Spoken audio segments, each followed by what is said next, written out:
Welcome to the Global WarWatch Network. A tragedy has unfolded in Pakistan, where at least 30 civilians, including women and children, have lost their lives after an explosion devastated a village in Khyber Pakhtunkhwa. But what really happened here? Was it a deliberate airstrike or a catastrophic accident? So, picture this. In the early morning hours of September 22, 2025, a massive blast tears through a village in Pakistan's Tira Valley. When the dust finally settled, the human cost was just staggering. More than 30 people were gone, and among the victims were women and children, entire families wiped out in a single moment. Almost immediately, as rescuers were pulling people from the rubble, the story got complicated. Two completely different versions of what caused the explosion began to emerge. One points to a planned military operation, the other to a horrific accident. So let's break down what we actually know and where those stories completely diverge. Okay, so before we get into the controversy, let's lock down the things that everyone actually agrees on. Right, so all sides agree on the basics, the when, the where, and the what. A huge explosion in Dara village killed a significant number of civilians. But on the crucial question of why it happened, well, that's where the consensus just completely ends. And this is where things get really, really messy. We have two competing narratives that have come out, and they each point the finger in a totally different direction. Okay, so here's where the two realities just split. On one side, you have local media and politicians. They're claiming that Pakistan's Air Force bombed the village using JF-17 fighter jets, and that's what killed over 30 civilians. On the other side, you got the police and state-run media. Their story, a bomb-making factory run by the Tehrik Taliban, the TTP, accidentally exploded. In their version, 14 militants and 10 civilians died, and they've accused the TTP of using those villagers as human shields. You can imagine, regardless of the cause, a high civilian death toll like this ignited a political firestorm. Local leaders and human rights groups immediately started demanding answers and accountability for the loss of innocent life. Now, listen to this from Iqbal Afridi. He's the area's elected representative. He's directly accusing the state, and he's not mincing words. He's framing this as a deliberate act of oppression against its own citizens, not as some kind of mistake. And it wasn't just him. The Human Rights Commission of Pakistan echoed that sentiment, demanding an impartial investigation. By bringing up the state's constitutional duty to protect life, the HRCP is basically framing this as a potential failure of the state's most fundamental responsibility. And this warning from the Provincial Assembly Speaker, Babar Salim Swati, shows just how deep this crisis goes.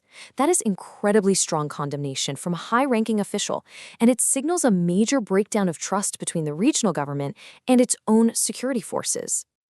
To really get why this one incident is so explosive, you have to zoom out a bit and understand the bigger picture. This didn't just happen in a vacuum. It's part of a long-running counter-insurgency campaign and a very complex political landscape. At the center of this conflict is the TTP. Now, while they share an ideology with the Afghan Taliban, they're a separate group, and their focus is on fighting the Pakistani state.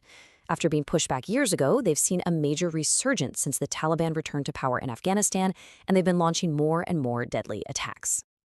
This really gets to the heart of Pakistan's counter-insurgency challenge. Historically, their strategy has been enemy-focused. It's all about prioritizing killing or capturing militants. The problem, as this incident clearly shows, is that militants deliberately operate inside civilian areas. And this leads to this tragic recurring cycle of collateral damage, which just erodes public trust and fails to address the root causes of why extremism exists in the first place.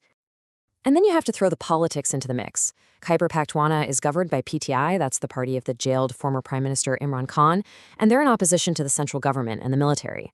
Some provincial leaders have even openly accused the state intelligence agency of allowing certain militants, the so-called good Taliban, to operate in the region specifically to undermine the PTI government. So yeah, it's messy.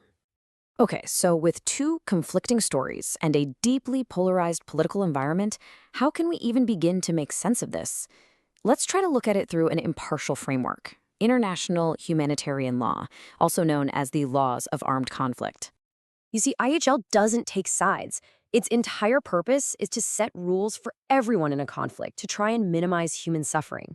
It accepts that force is going to be used, but it places clear limits on how it's used.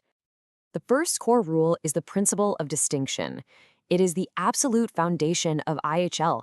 You have to be able to tell the difference between a fighter and a civilian, and you can only target the fighter. Deliberately attacking civilians is a war crime. End of story. Next up is the principle of proportionality, and this is where you really see the complexity of modern warfare. It says that even when you are targeting a legitimate military objective, the expected harm to civilians can't be excessive compared to the military gain you anticipate. That's the crucial, difficult calculation that has to be made before any attack. So we're left with two starkly different realities. Was this a tragic accident caused by militants recklessly endangering civilians, or was it an unlawful military strike that failed to distinguish between combatants and non-combatants? Without a truly independent and impartial investigation, the truth may remain buried right there in the rubble of Dara village. And this leaves us with a final, very difficult question. The tactic of hiding among civilians is designed to create impossible choices for security forces and to make accountability almost impossible. It raises a core dilemma for modern counterterrorism. How can a state protect its people from violence without causing unacceptable harm to the very civilians it's meant to defend? That's all the time we have for this explainer. If you found this analysis valuable, please help our channel grow by liking, sharing, and subscribing to the Global WarWatch Network. But we really want to hear from you. Based on everything we've talked about, what do you think happened here? Share your thoughts in the comments and join the conversation on our social media channels. You'll find all the links in the description below.